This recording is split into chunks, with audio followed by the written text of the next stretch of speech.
السلام علیکم۔ F P P news کے ساتھ میں ہوں شازب عباسی۔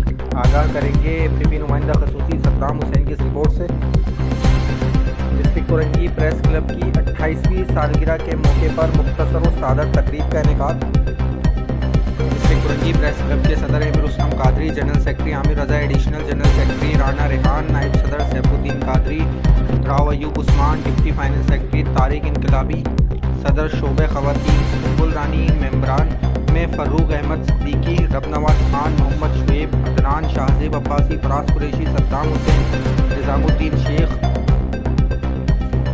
جنید خان و انٹرنیشنل پریس کلب کے سرپرست طارق جاوید ارائی نے تقریب میں شرکت کی اور ڈسٹرکٹ کورنگی پریس کلب کی 28ویں سالگرہ کا کیک کاٹا۔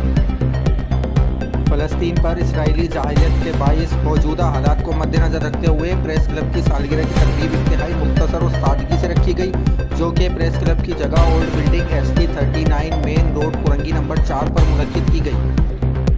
تقریب کے اختتام میں بانیان پریس کلب جناب سہیل ہاشمی مرحوم، جناب الیاس شاکر مرحوم، محمد رفیق ہاشمی مرحوم کی صحافتی خدمات پر بھی تذکرہ کیا گیا اور مرحومین کے ایصال ثواب کو درجات کی بلندی کے لیے خصوصی دعا کی گئی۔